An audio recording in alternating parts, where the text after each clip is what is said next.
Cornwall Council was inspired by the experience of the Amsterdam Impulse School Playground programme.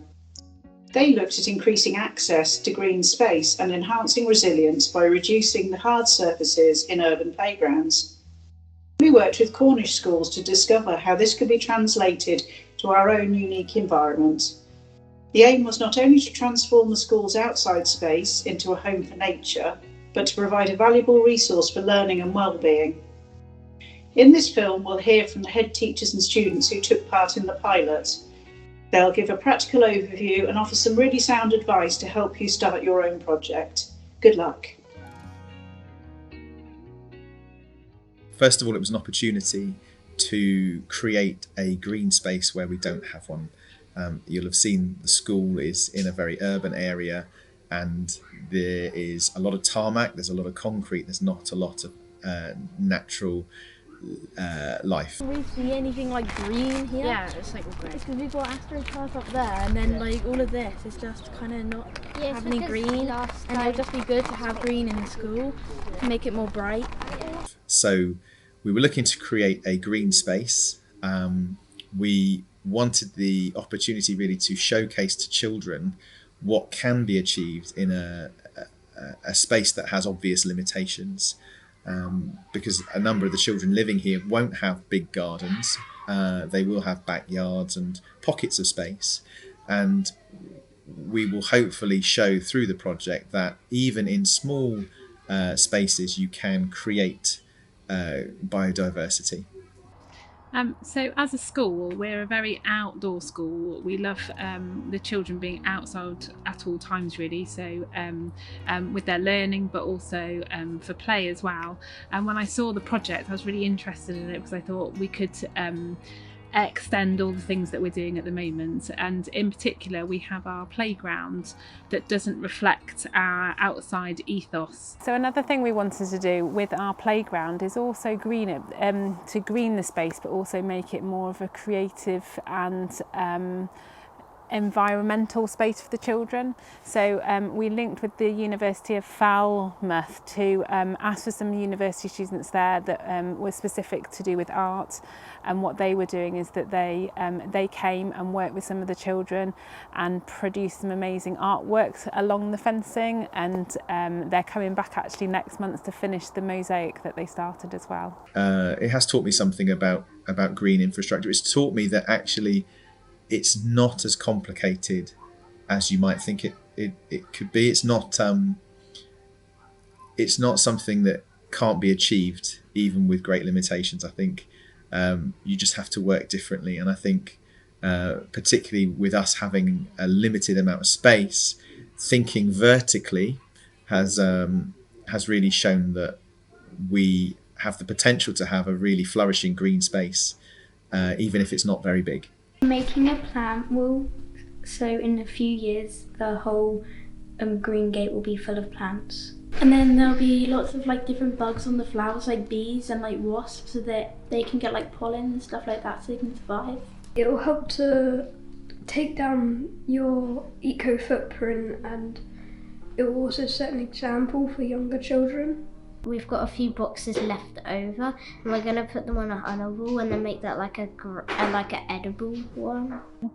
Another thing that we wanted to focus on was the fact that we recently bought this polytunnel, which is amazing, and we wanted to make sure that we were using it to the best advantage really. So what we thought was the best idea was to use some of the funding to be able to buy raised beds, and then with that in mind we were thinking that we would, when we plant our vegetables, and we'll plant them in here, and also we bought large planters for the playground, so then the produce could go into the planters as well, and then we would be able to sell them too. Over lockdown and half term, it had sort of faded away and none of the plants were left alive, and various groups of people have been recovering the place, so more plants are going to be growing around now, and we are going to use these plants in our school.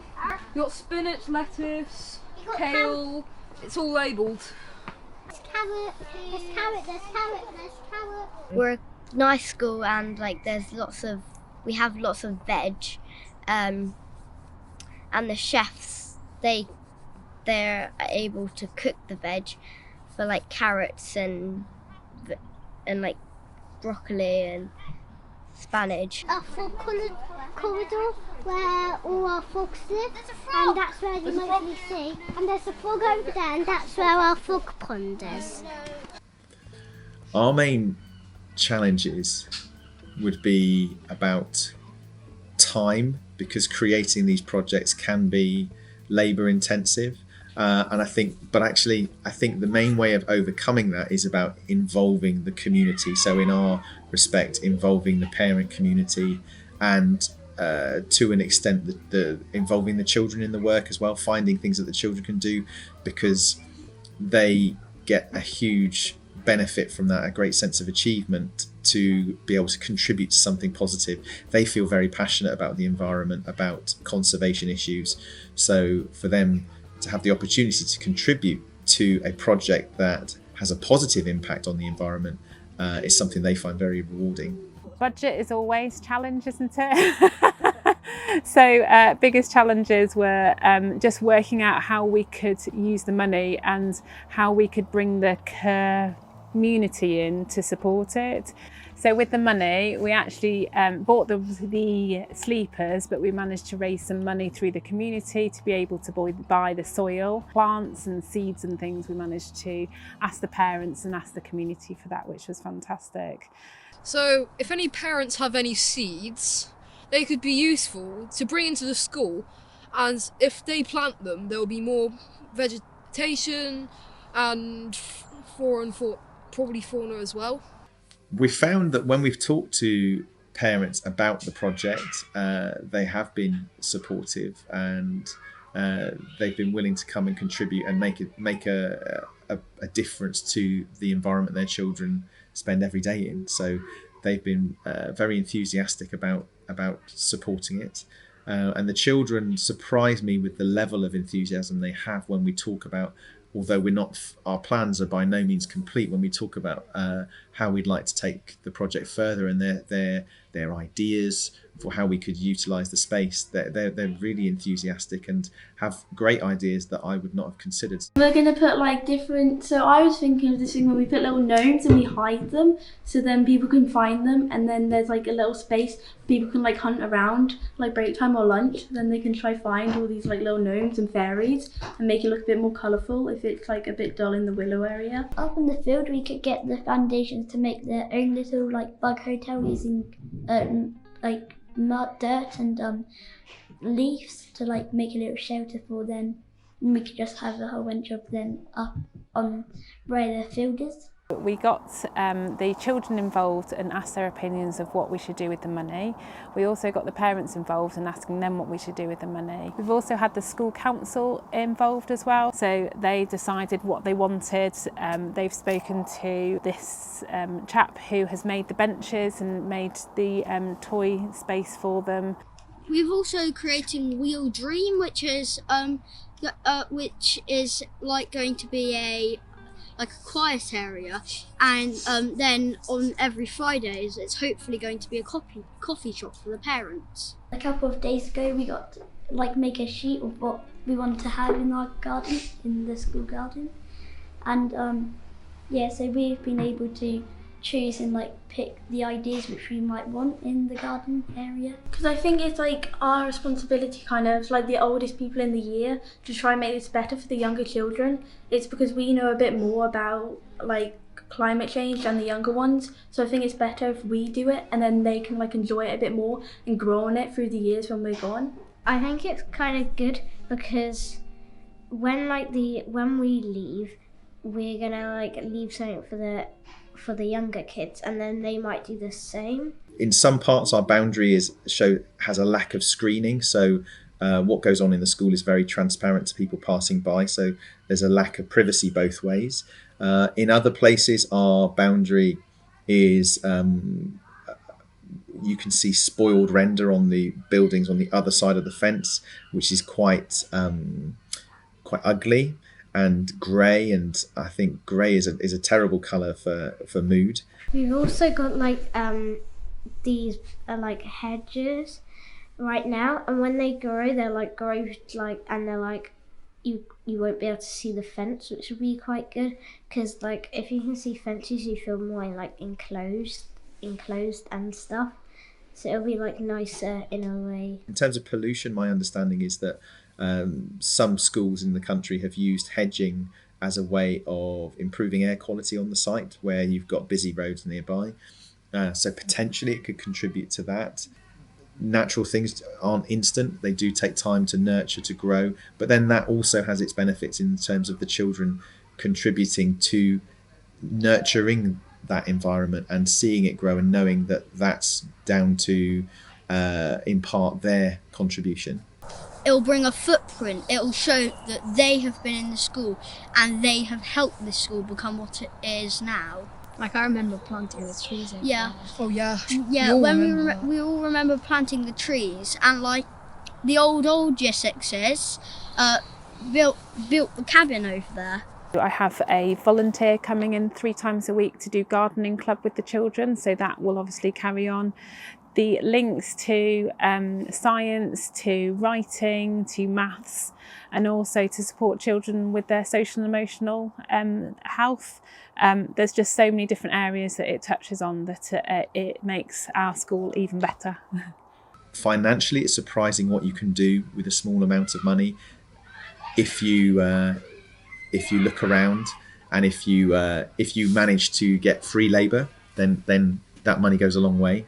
I've also realised that it doesn't have to take up a green space. Doesn't have to be a big space. It doesn't have to be taking up a huge amount of the footprint of your school.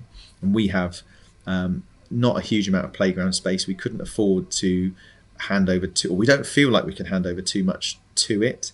But I think what we'll see is that there's quite a huge visual impact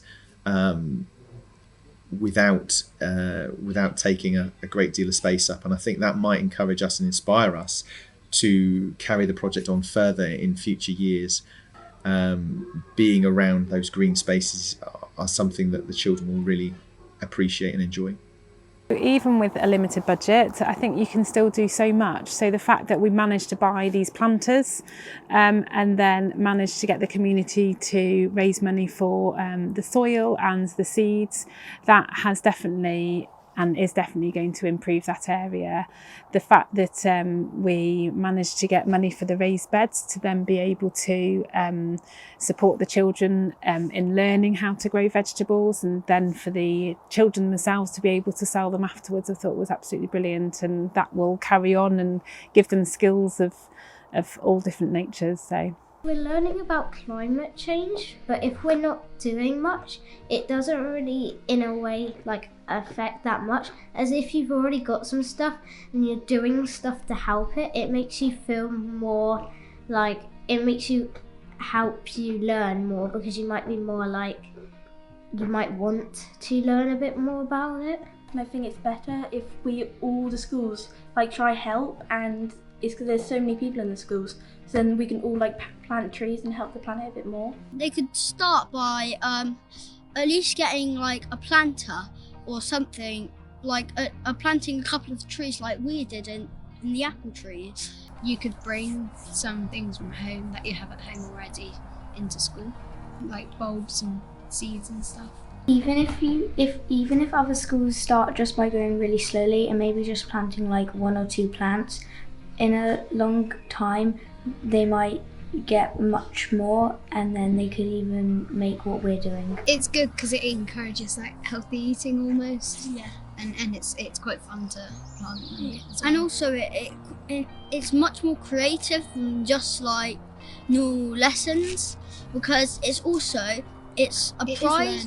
Yeah, it's learning, but also if you do like behave in class, we go out to the polytunnel, and the polytunnel can also be used as a learning space. If they grow up around like environmentally friendly school, then when they're older they might try and help the planet more than they would if they grew up in a school that didn't have any plants at all.